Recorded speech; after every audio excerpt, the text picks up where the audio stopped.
these individuals are paving the way to issue fatwas against us in order that they may instigate violence against us. And I just want to say that if they did so, that would be the greatest mistake that they ever do in the world. If they even think about insinuating that on one of their channels, they will be met with a swift punishment faster than they can imagine. And this is not a threat, it's a prophecy.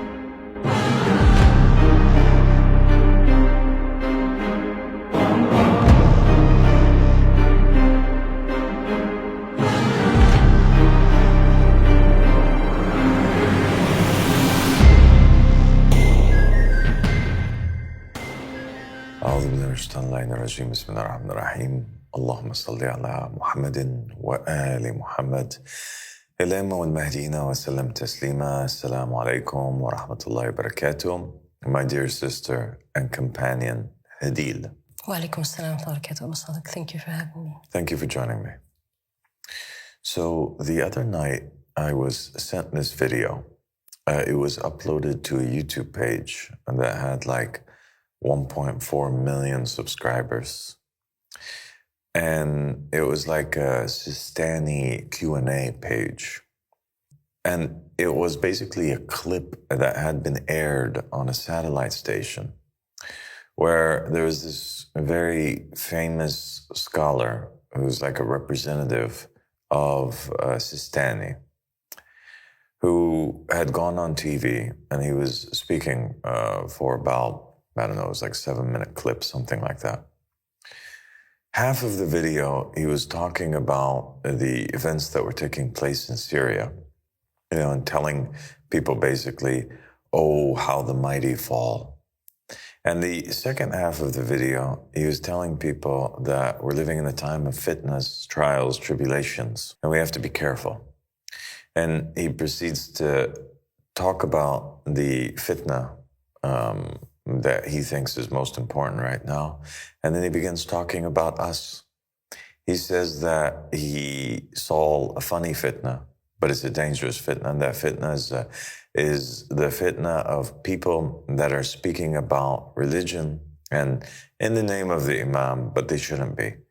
And he proceeds to give reasons why they shouldn't be. One of the reasons he says is because our women go out there and they're not wearing hijab. And so this basically, in his words, automatically disqualifies us from being able to speak about Imam al-Mahdi alayhi salam, about religion or anything of that nature. He then says that we are basically promoting homosexuality, or we are allowing, or we issued a fatwa. He accuses us of issuing some sort of fatwa to make homosexuality and immorality, he says, permissible. And he begins to accuse us of making pork permissible and of all kinds of things. And then he begins to quote a sermon from the Prince of the Believers, alayhi salam, from Nahj al-Balagha, in which Amir al-Mu'mineen alayhi salam speaks about the time of the Qa'im. And he says that in that time, there won't be a commodity that is cheaper than the book, that there'll be too many religious salespeople.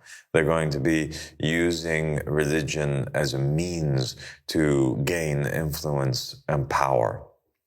And he somehow implies that the application of this hadith is valid on us, that we are using this kind of, we're using religion as a way to become famous or to gain money or authority. And then he says that in that time, basically, that nothing is more hidden than the truth, right? And nothing is more evident than falsehood. And he's saying that beware, be careful, because now we're confusing things. And subhanAllah, he is like the truth, and that's what he's calling to, is the truth. And it's so hidden, and we are falsehood, and we are so evident all over the place. And he begins to warn people basically to beware of us. I'm going to play the clip here so that everybody can watch and see for themselves exactly what it is that he said. فتن هذه يا أخواني فتن، ومن مضحكات الفتن أنه نجد أشخاصا الآن يتكلمون عن حركة الإمام المهدي المنتظر عجل الله تعالى فرجه، يتكلمون عن الانتظار لولي الله الأعظم، يتكلمون عن عزيز فاطمة صلوات الله عليها، يتكلمون وهم على حال في أعلى مراتب الانحراف، ويعتبرون أنفسهم الداعون إلى الله والمنتظرون الحقيقيون، وأنه الناس كلهم في غفلة وهم على حال منتبهون. هذا فالشيء غريب ويضحك إنصافا. فضائيات موجودة، وحدة متبرجة بكل معنى الكلمة، وتتكلم على أنه نحن من أنصار الحجة، والحوزة والمرجعية كلها كذب، إحنا الصادق. هذا فالشيء عجيب، يعني كنا شايفين وكنا كذا، بس ما شايفين هالشكل خداع صريح، هالشكل كذب فاضح. ولكن إن شاء الله تعالى الناس تنتبه. هاي فتن أخواني، فتن هذه.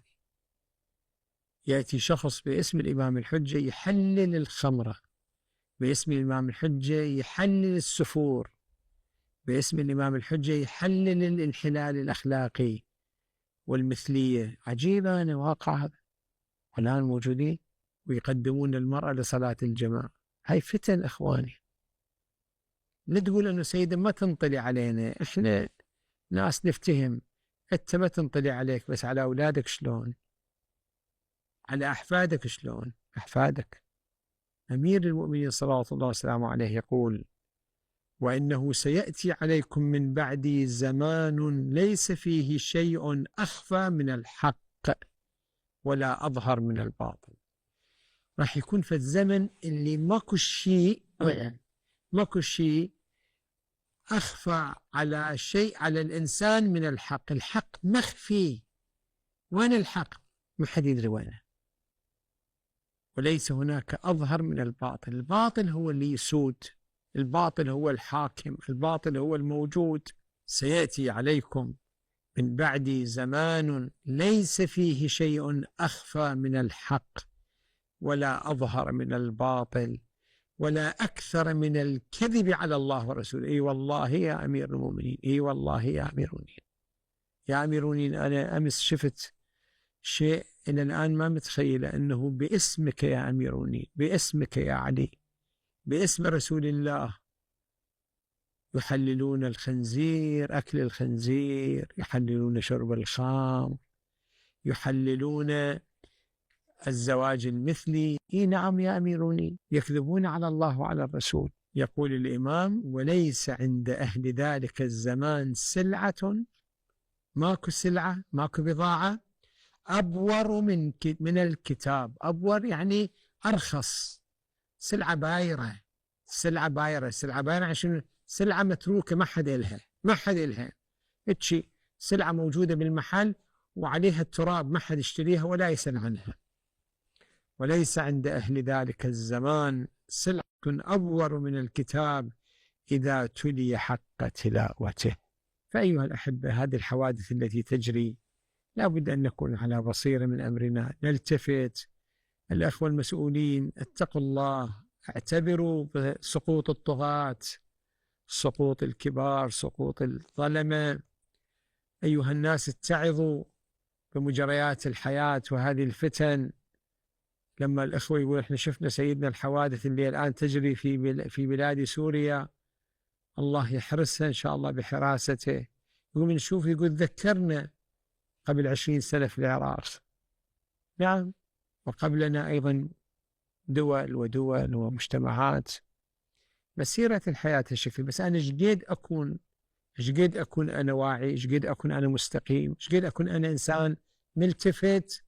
هذا شلون أطلع من هالفتن وأنا سليم النفس، أطلع من هالفتن وأنا سليم الذهن والخط، الإيمان والعقيدة. هذا الله تعالى يهدي الجميع. So basically that's what he's saying. He's obviously attacking us. He's referring to us. And I think that that's an incredible phenomenon that's taking place, that the representative of Sistani, as most people know, is one of the largest, if not the largest, so-called 12-verse Shia Marja, or highest authority today in the scene. He has millions of followers all around the world. He is the hidden hand behind Iraqi politics. And he's the one who made so many fatwas that has basically guided the Iraqi population over this past period, since the American invasion especially. He is the one who has led his people to participate in the American democratic elections. And it is something that we basically think is extremely odd, because the religion in which he is allegedly calling towards is a religion that is not really compatible with this whole idea of democracy and elections. It doesn't work with that. But he seemed to have been able to mesh things together. You see, the Shia, from the time of the death of the Prophet Muhammad sallallahu alaihi wasallam, all the way till modern times, they have held on strong to the worldview that what the Umayyads did and what the companions of the Prophet Muhammad sallallahu alaihi wasallam did, what the Abbasids did, what the Ottoman Empire did, what every single person that led the Muslim nation did from the time of the Prophet Muhammad all the way till now is a gigantic abomination, and something that's going to lead them all straight into the pits of hellfire.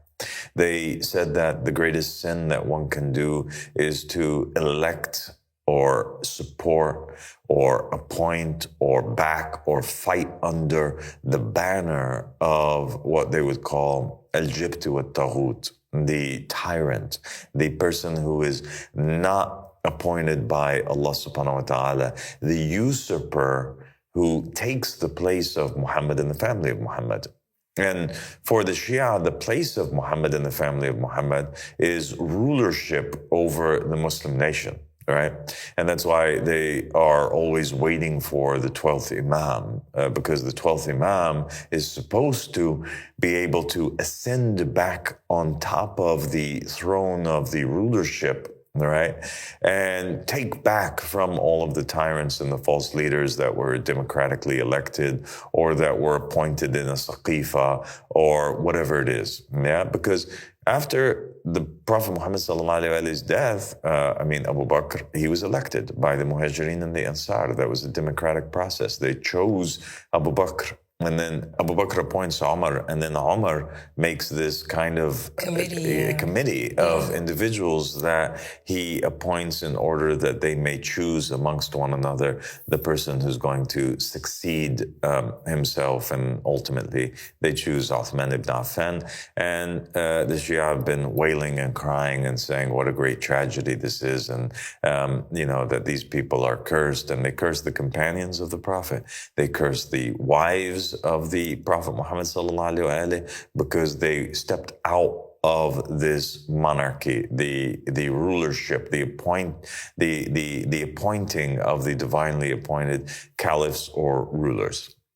But when the Americans invaded Iraq, right, and they set to establish a democratic rule, Sistani and the non-working scholars, they issued fatwas that made it obligatory for the Shia to go out and elect Iraqi politicians who were not infallible, who were normal, fallible human beings, and to go out and elect Iraqi Shia political parties, right, that were backed and created by Iran, most of them, and put them into power.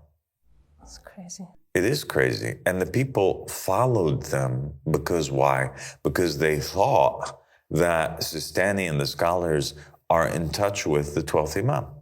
You see, the scholars, they have all these books out there in the Shia world, and they have these tales, these folk tales and these stories, made-up stories, really. And they have books about them and traditions that basically yuhimu, they delude the people into imagining and thinking that the scholars are in touch with the 12th Imam, that the 12th Imam comes and has secret meetings with them and directs them from behind the scenes, that the scholars are the vice chairs and the successors, the representatives of the 12th Imam, and the 12th Imam is absent from the population, but he's present for the khassa, for the special ones, for the scholars. And so any command from Sistani or from the scholars, all of the Shia are willing to die in order to fulfill, because they believe that Muhammad and the family of Muhammad, the 12th Imam, Muhammad ibn Hassan al-Askari alayhi salam, is the one that's directing them and enforcing them from behind the scenes. And so the scholars take advantage of this. And they go out and they do things that totally spreads falsehood all around.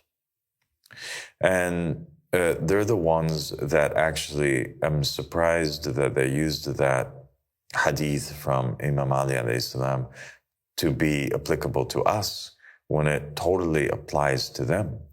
They're the ones that have been non-stop lying. They're the ones who are the Abu Bakr and the Umars of this time. They're the ones whom engaged and pushed the people to engage in the second Saqifa, the second election that usurped the power from Muhammad and the family of Muhammad. You have the first one that occurred in the time after the Prophet's death when they came together and they elected Abu Bakr. And you have the second one that occurred in this time, in which they chose, instead of Imam al-Mahdi, they chose the implementation of democracy, the American system, even though night and day, they and their rulers, their leaders, Khomeini in Iran, are saying and chanting death to America, death to Israel. But they still are choosing to implement their system of rule and to throw against the wall the book, right? And to throw against the wall the sunnah of Muhammad and the family of Muhammad. And they're very evil in the way that they implement their tactics and the way that they use religion to brainwash the masses. Now, I'm going to tell you a story about when I was in 2008. Basically, I had traveled to Lebanon, and I traveled to Kuwait, I traveled to the UAE, I traveled all around the region. And when I was in Lebanon in 2008, there were people that were basically selling on the streets and passing out these pamphlets, these booklets. As you can see here, these booklets that were passed out to so many of the educated and non-educated population, right, of the Shia people in the country, and also non-Shia people, would give the impression and outright declare the scholars that are alive at that time and scholars that have recently passed, like Khomeini, to be characters that are mentioned in the end times, in the end time narrations by Muhammad and the family of Muhammad. So they would have, for example, this book that was written by this man named Faris Faqih. And in it, it speaks about the characters of the end times. And then it would place, for example, this narration that says, and there will come out a man from Qum. And then they will say, oh, this man that comes out from Qum that calls towards the truth, this is obviously none other than Khomeini. All right. So thereby they lend legitimacy to Khomeini in the eyes of the people. Nobody can question him now. And nobody can question the institution that he oversaw. And nobody could question the country in which he established, right? The so-called Islamic Republic of Iran. And nobody can thereby question his successor. And then they would quote a narration, basically, about a character named the Khurasani. And they said that this character of the Khurasani that is mentioned in the end times, and they kind of try to give him a positive angle, right? And they say that this character of the Khurasani, actually, he's one of the supporters of the Imam, because these narrations that state that there will be these banners that will rush out towards Iraq at some point, the banner of the Khurasani, the banner of the Sufyani, and the banner of the Yamani. And so they would teach that the banner of the Sufyani is an evil banner. That's the enemy of Imam al-Mahdi. And that the Yamani and the Khurasani, these are good banners. And then they said that the banner of the Khurasani, that is, and the character of the Khurasani is Khomeini, the supreme leader of Iran. And now these poor people that read this book and they buy into this, they're willing to die for Khomeini.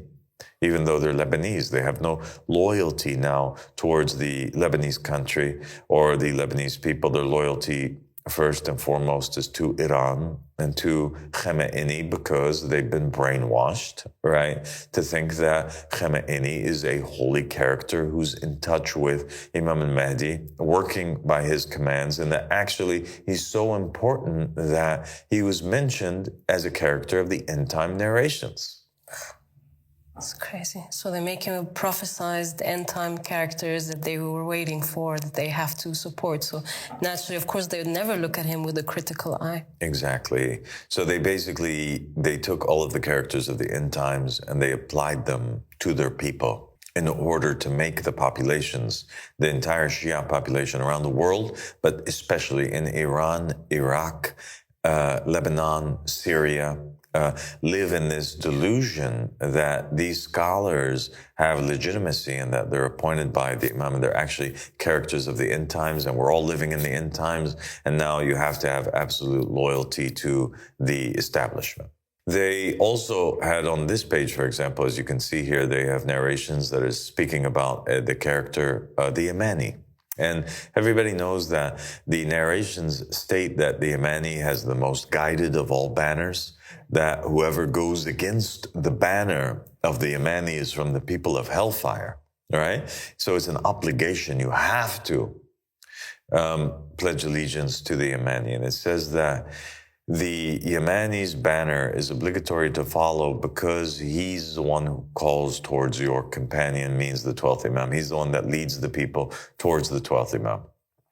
And then in all rudeness, they state that the Yamani is Hassan Nasrallah,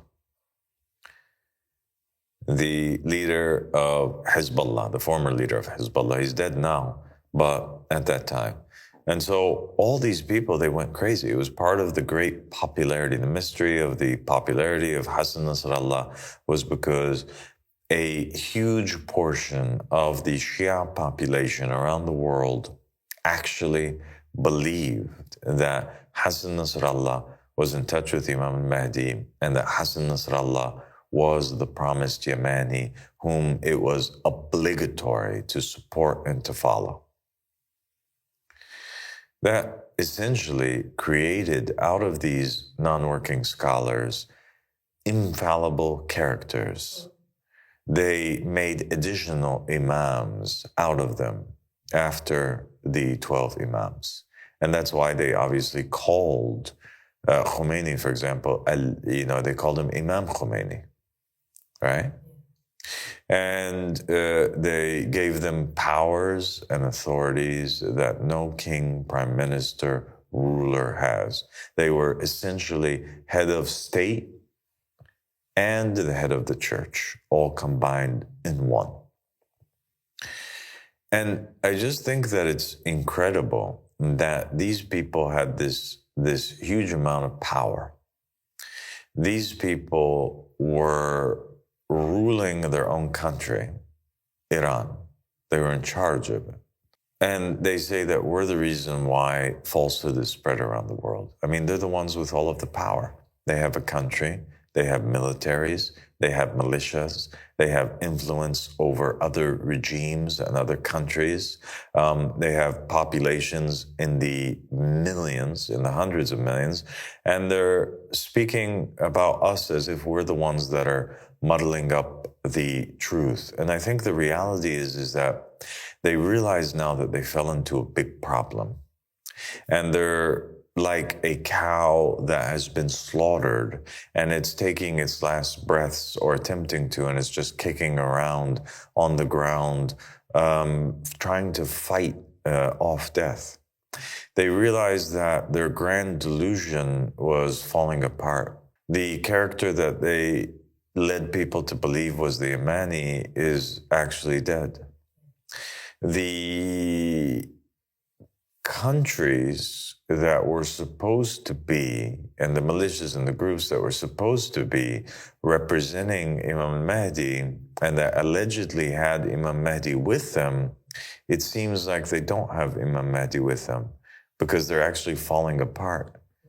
And they're falling apart at the hands of the Israelites, the Jews, right? First you had Hezbollah totally demolished. Now you have Syria completely destroyed, and there's no Imam Mahdi in sight. And Iran is totally silent, not doing anything at all. You see, the narration stated that Imam al-Mahdi, in order to emerge, right, in order to come, appear, start calling the people, all he needed was 313 companions.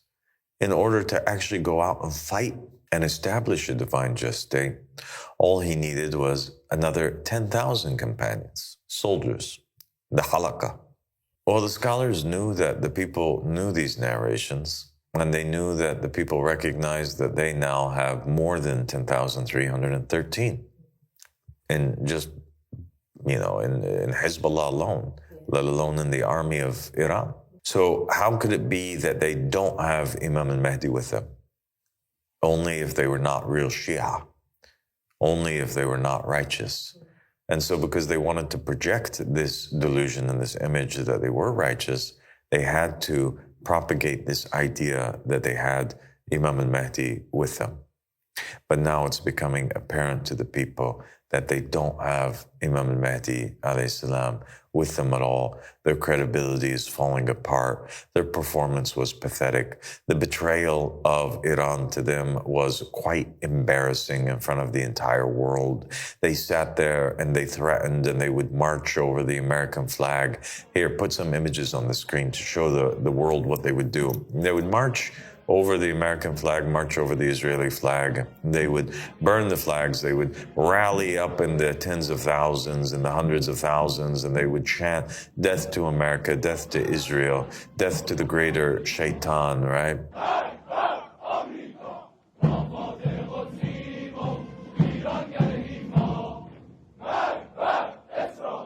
And they would chant slogans and swear oaths in front of Allah subhanahu wa ta'ala and His Messenger and in front of the entire world that they would defend the Palestinian people.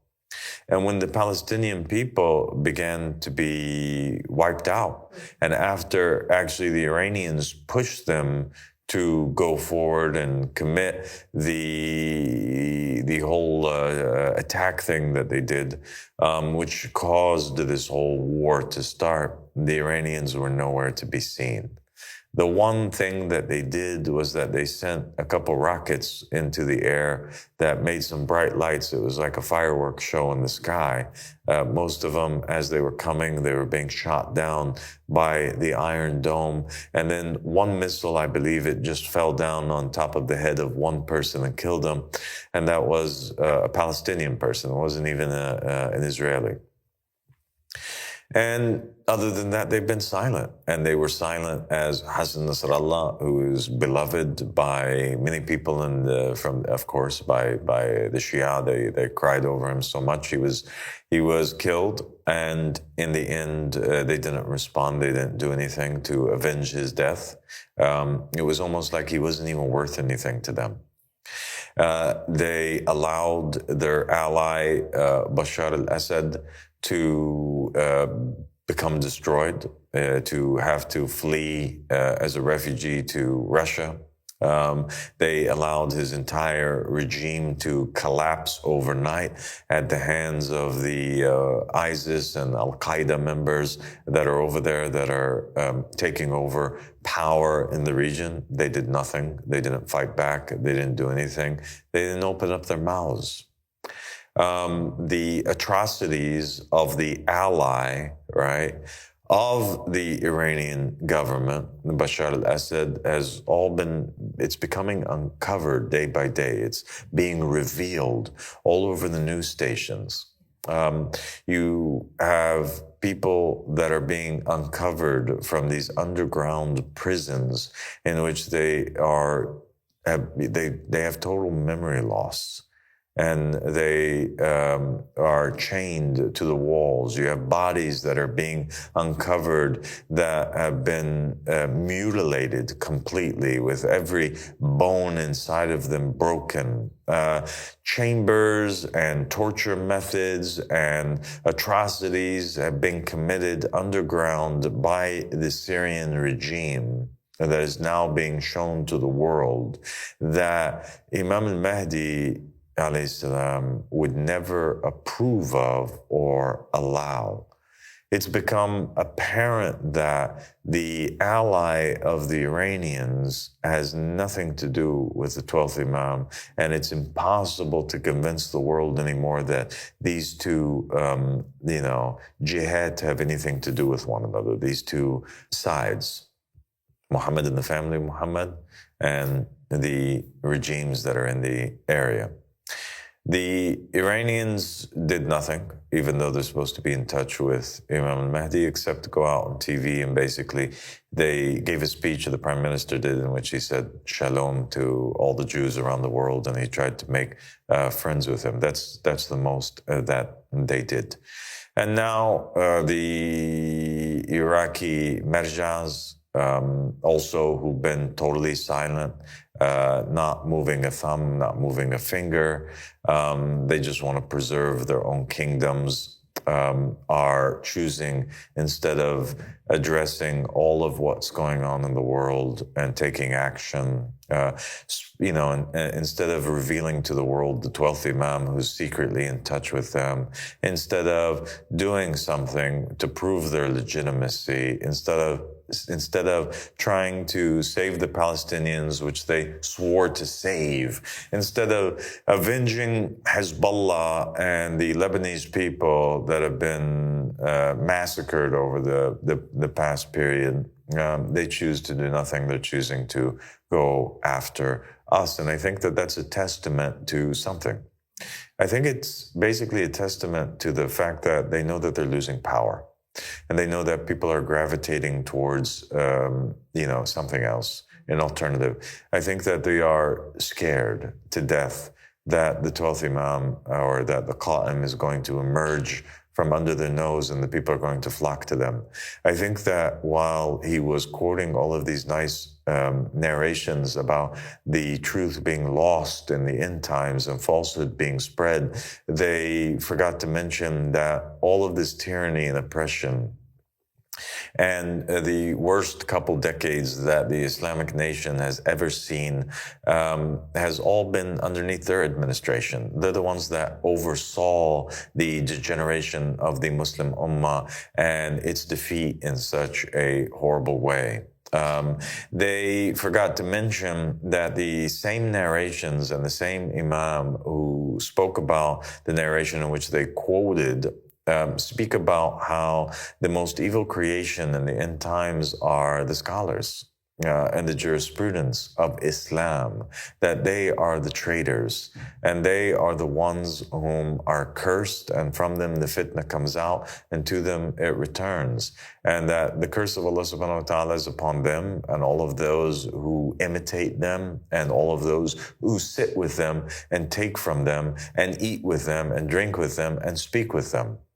All of those are the worst creation of the earth, not just them, but all of their followers, and all of those who are sympathetic to them and to their cause. The narrations spoke that the Prophet Muhammad was more fearful over his ummah from misguidance at the hands of these non-working scholars than he was fearful over them for the fitna of the Dajjal or of the armies of Yazid, the son of Muawiyah lanatullah alayh. So here's the thing. And the thing about it is that my followers don't wear hijab. That's true. And something actually we're proud of because the hijab is not part of Islam, actually. And I have here on my channel a whole episode which was dedicated to that topic. And we're not shy to say that is the case. And actually, a lot of people already thought that that was the case. And there's other scholars around the Middle East and North Africa that have already argued that it was the case. And the sisters that are followers of this blessed call, the true call of Imam al-Mahdi alayhi salam, are liberated from this nonsense. And if they want to wear the hijab, they're free to, but they're not going to be forced to wear the hijab anymore, convinced that their voice is something which is an aura or something which people cannot listen to anymore. They're not going to take a back seat anymore when it comes to religion. And their lies are blatant. And he made a lie even in the episode. He said that we're making our women now lead prayers. And that's a blatant lie because we're not even praying. It's not the prayer as it was known under the sixth covenant is not even being practiced under the banner of Imam al-Mahdi alayhi salam and under the seventh covenant, which we call towards. And that's something that also people can learn about because prayer has no benefit when the nation that is praying is also guilty of beheading the grandson of the Prophet Muhammad sallallahu alaihi wasallam. And the narrations were very clear that the acts of worship would be lost in the time of the Mahdi, the times that we are living in right now, according to me, and also according to these non-working scholars, obviously. The narrations stated that when Imam al-Hussein alayhi salam was slaughtered at the hands of the Muslims, and not even at the hands of the Jews, he was slaughtered at the hands of the Muslims. It was the angel shouted out and asked God to make it so that none of the Muslims were granted success to fasting a Ramadan in its right time or breaking fast in its right time. And since that time, people have been, they have lost the month of Ramadan. They don't even know what month it's in. And they've been praying and fasting and doing charity and doing acts of worship at the request of these non-working scholars. And they are being cheated and they are being basically deceived. Yeah. These scholars, in the name of Imam al-Mahdi, are receiving from the Shia population a tax which is called the khums, a fifth of their earnings. The Shia marjas have made it obligatory that the followers of Shia Islam have to pay this or else their acts of worship are not accepted. This payment of the khums is only obligatory to be paid in the divine just state to the hands of Muhammad and the family of Muhammad, to the hands of the infallible Imam. The mere idea that they are taking this payment from the people means that they are declaring that behind the scenes they have with them Muhammad ibn al-Hassan al-Askari alayhi salam, And for that reason, I am challenging any of them that claims that Imam al-Mahdi is with them to a mubahala, in imprecation. Mubahala, we're going to call down the curse of Allah subhanahu wa ta'ala upon the party that is lying, because they have no connection to Muhammad and the family of Muhammad and don't represent them in any way, shape, or form. I'm also declaring today that since I am the Qa'im of the family of Muhammad, and I come to the people with the authority of my grandfather, the Prophet Muhammad sallallahu alaihi wasallam, who mentioned my name in his will as one of the successors of Imam al-Mahdi alayhi salam, Abdullah, in the will in which was written on the night of his death. I am declaring all of these scholars to be impure, misguided, enemies of Allah and His Messenger, and I'm declaring them to be haram. Haram to support, haram to talk to, haram to listen to, haram to sit with, haram to pray behind. They are outsiders, khawarij, usurpers of Muhammad and the family of Muhammad, whom have no right to stand on the pulpit of the Prophet Muhammad or represent him in any way, shape, or form. I'm declaring myself by the authority of the will to be the supreme leader and marja of all of the Shia population. I am their marja by the authority vested in me in the will of Rasulullah. And I'm not just their marja or their highest authority. I am their imam, and I am the Qa'im of the family of Muhammad and the successor of the 12th Imam, Muhammad ibn Hassan al-Askari alayhi salam, and the Yamani from the family of Muhammad, Ahmad al-Hassan alayhi salam. These individuals are paving the way to issue fatwas against us in order that they may instigate violence against us. And I just want to say that if they did so, that would be the greatest mistake that they ever do in the world, in their entire life. And without a shadow of a doubt, if they even think about insinuating that on one of their channels, they will be met with a swift punishment faster than they can imagine. And this is not a threat, it's a prophecy. We are a non-violent people, but it's a prophecy of what Allah subhanahu wa ta'ala is going to do to them, because their populations are, and their followers are all awakening to the fact that they've been deceived and they've been cheated, and they are extremely disappointed in the lack of action that's been taken by their people. They've been shamed. I am fearful over a time that the Ahl Bayt alayhim salam spoke about, where these scholars are going to be lynched on the streets by their own populations and removed from power, and God forbid, many other horrible things will happen to them. And the narrations are many that speak about how these scholars are actually the front line of opposition to Imam al-Mahdi, and that when Imam al-Mahdi comes, they're the ones that try to pull out weapons against him, and they're the ones that issue fatwas against him, and he conquers them. And the believers, they eliminate them from power.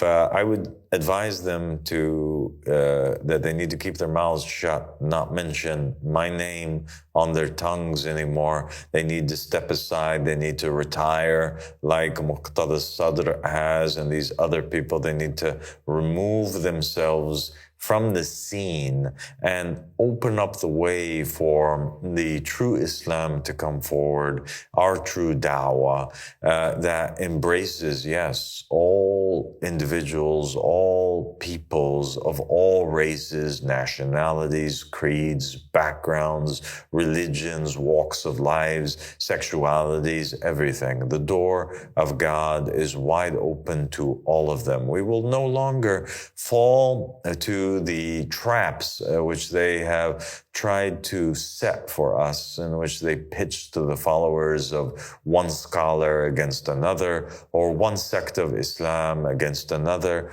or these games that they play in which they send our children off and our family members to die and sacrifice themselves in pointless wars and acts of terrorism in the name of Muhammad and the family of Muhammad. These poor people that are dying thinking that they're going to go to heaven when they're actually buying themselves a ticket straight to hellfire because they're outside of the wilayah of Muhammad and the family of Muhammad, and they're under the wilayah of these false tyrants, these individuals that were described by Muhammad and the family of Muhammad as being the worst scholars underneath the sky. We're not going to do that anymore. And people are tired of that. And people are flocking every single day, Hadil. There are tons of videos that are being aired on our satellite stations, both of them, of new believers. And we're going to increase that over this coming period. We're going to, every single bay'ah, pledge of allegiance, that we get that is to be made public, and we are encouraging all of our followers now to rise up and to send in their pledges of allegiance and make them public so that we can send terror into the hearts of these non-working scholars who are spreading corruption and war and evil in the land, and who want to shut the door on good people, and that they want to issue fatwas that these individuals are heretics. There's no heretics except for these people. There's no impure people except for these people. These are the people that come out with the weird fatwas like Khomeini's fatwa that you can basically molest a child. These are the people that want us and teach our brothers and sisters, our sons and daughters, that they should cut themselves up with knives and cut the foreheads of little 2, 3, 4-year-old children. These are the ones that want us, instead of to smack the enemy, they want us to beat and smack our own chests and hit our own heads. They're the ones that are encouraging us to bathe in the mud like pigs. They're the ones that want us to wiggle on the earth and on the ground as if we were worms. They're the ones that are humiliating the Muslim nation in front of the entire world and making us follow these ancient Egyptian and Babylonian mourning rituals that have nothing to do with Islam or the Prophet Muhammad sallallahu alaihi wa alihi wasallam. They're the ones that want to imprison women by forcing the hijab on them. They're the ones that want to say that they're the defenders of women, but at the same time, they work as pimps. So they work as people that are selling prostitutes. They take our believing women and they employ them in this giant prostitution business that they're running in Iran, where people can go forward and they can actually, if they're looking for muta, if you're in Iran and you are a male and you want to have sex with a woman, all you have to do is go to a scholar and you can pay him, and the scholar will find you a woman that you can have a muta marriage with, a temporary marriage with, for an hour or two. You go with her somewhere, you do whatever it is that you want to do, and then in the end, you pay the scholar and you pay the woman, and you get to be a good believer that's going into paradise. That's called prostitution. That's called human trafficking. That's called evil. Yeah, and it's run by them. This whole industry is run by them. The whole industry is run by them. And the same thing is taking place in Iraq, and the same thing is taking place in Lebanon. We are starting a new movement. Our religion basically is anti-scholar, anti these people. They started it. They've been issuing fatwas and things against us for a long time now. They've been pushing us around. They've been oppressing our followers, as you can see on the screen here. And as you know, because you've been working in their cases, they've been beating our followers. They've been imprisoning them around the world. They've been issuing fatwas against us. They've been producing documentaries of propaganda that they're airing on Iranian television. religion using my image, the image of the believers, without our permission, framing us to be apostates, framing us to be heretics, mocking us on national television. And now Sistani, his representative who speaks in his name, is coming out and he's saying this thing that he's saying. Well, we have to respond. And now I'm saying that our followers have to propagate this idea that the scholars have no place anymore in society. These scholars that are speaking in the name of religion, they are the agents of chaos and the agents of the devil. And we have to destroy the entire Shia Institute, destroy the entire Islamic Institute in order to fulfill that which Imam al-Mahdi alayhi salam promised to do. The narrations say that he comes and he demolishes the religion of Islam in order to build it anew, right? Is that not what the narrations state? Absolutely. Why would he demolish it unless it was corrupt? It is corrupt, and it has nothing to do with Islam, and that's what it is that we are calling towards. The first step to finding Imam al-Mahdi, who's certainly not with the marjas, is to declare ourselves innocent of these marjas that are speaking in his name, and that have lied and lied for centuries. And alhamdulillah rabbil alameen, wa sallallahu ala Muhammadin wa ala Muhammadin al-Mahdi wa sallam taslima. The people that are coming out and I see them, those who are pledging their allegiance, they're not scared. The only way I can read this response from them is that they're extremely threatened. They're threatened by the believers who are coming out with their faces and testifying that supremacy is to Allah and that the only one who has the authority to speak in the name of Allah is you. And they have no authority. Well, they are the enemies of Imam Mahdi because he said, أعداءه الفقهاء المقلدون. His enemies are the Jews who are imitated. They know that these people who have come to know you, they are with the only one who is from Muhammad sallallahu alayhi wa sallam. We're not mutabarrijat. We're not women who are immorally dressed. We have all the morality and the honor because we're holding on to the will of Rasulullah, and they are the ones who are void of any morality. And may Allah's curse be upon the enemies of you and the enemies of Muhammad and the family of Muhammad. Thank you, Hadil. God bless you. To him, to Sistani, to Khamenei, and to all of the scholars that have anything to do with them, I just want to say to all of you, Lanatullah alaykum.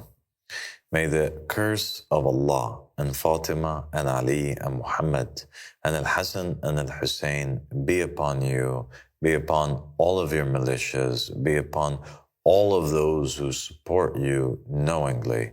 May Allah subhanahu wa ta'ala curse you.